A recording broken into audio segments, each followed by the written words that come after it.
সরকারি জমি দখল করে টাকা নিয়ে বাড়ি তৈরির অনুমতি। কাটোয়ার মূল গ্রামে তৃণমূল নেতার বিরুদ্ধে বড়সড় অভিযোগ। আমি সত্য কথাই বলছি, আমি সত্য কথাই বলে দিচ্ছি। তুমি বাড়িতে বসেছিলে, ঠিক আছে, তুমি ছিলে, লবিনকা ছিল, দয়াময় দাদা ছিল, কুরুকার হাতে টাকা দিয়েছে, কুরুকার বুঝে নিয়েছে। দাদা টাকাটা তুমি আমাদের বাড়ি দিতে দেয় মিথ্যে কথা বলছো। তুমি টাকা আমাকে দাও নাই, দিয়েছো কুরুকে দিয়েছো, পুরো টোটাল টাকাটা কত পাঠিয়ে অফিসে যে 10,000 টাকা করে দিয়েছো। তোমরা 40,000 টাকা 50,000 টাকা জায়গা কিনতে চাচ্ছিলে। দাদা যে জায়গাটা আছে জায়গাটা কিনতেছিল, আমরা কেনা হবে না। আর আমরা টাকাও চাই নাই, তোমরা নিজের স্বার্থে পার্টিকে ডোনেশন করার জন্য 10,000 টাকা করে দিয়েছো। না, সাথে দাও, আমার বলছে, আমাকে ওসব কথা বললাম না। এটা বলি যে এখন বলছে আমার জায়গাটা ছিল, চুপ করো, আমাকে না ছিল, তোকে জায়গা দিলি কেন? আমার জায়গাটা ছিল ওখানে। আমি যে জায়গা লেগে এসেছিলাম, জায়গা লেগে এসেছিলাম, আমাকে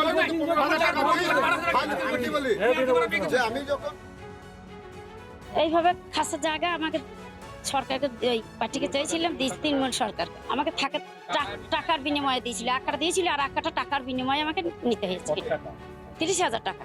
কি বলে নিল? টাকাটা এটা বলেছিল যে জায়গাটা দেওয়া হবে না, 30,000 টাকাটা দিয়ে ঘরটা করতে দিয়েছিল। 12,000 টাকা বিনিময়ে আমাকে জায়গাটা দিয়েছে। এটা আরও 5 জনকে দিয়েছে গ্রামের। আমি তাদের কাছ থেকে খবর নিয়েছি, বললো যে তুই যদি নেওয়ার ব্যবস্থা থাকে, আমার একটা প্রয়োজনের দরকার ছিল। আমি বলেছিলাম যে আমাকে তাহলে একটা দাও ব্যবস্থা করে, বললো যে 12,000 টাকা দিস। আর এই তোকে এটা আমাদের গ্রামের তৃণমূলের লিডার পুরো ঘোষ প্লাস খগেন ঘোষ। কি জন্য টাকাটা নিয়েছিল? ওই পার্টি অফিস করছিল, কি পার্টি? ওই তৃণমূল পার্টি অফিস। কারা নিয়ে? আমাদের পার্টির লোক নিয়েছে, বলছে আমার পার্টির লোক, তৃণমূল পার্টির লোক। আমি ছিলেন? আমি একজনের ছিলাম, আর বাদ বাকিটা আমি ছিলাম। 8 জায়গায় বাড়ি করছিল, এবার স্কুলে চেপে বাড়িতে এসেছিল, তাকে বলছে এখানে ঘর করা যাবে না। কে বলেছে? যে টাকা সুশীল ঘোষ, কে থেকে? পার্টি আমাদের পার্টির লোক, কোন দল? তৃণমূল দল। যেখানে তুমি স্কুল চেপে বাড়ি করছো, তোমার এখানে বাড়ি করা যাবে না। তারপরে কিছুদিন পার্টি অফিসে যায় যে আমাকে পত্রিকা দেওয়া হোক। আমি পার্টি অফিসে কিছু টাকা দিয়েছি, পার্টি অফিসে রং ফং করার জন্য, যে 30,000 টাকাও দিয়েছিল, এবং তারপরেও ঘর করেছি। স্কুলের জায়গা যেটা চেপেছিল সেইভাবেই ঘর হয়েছে। হ্যাঁ, সেভাবে।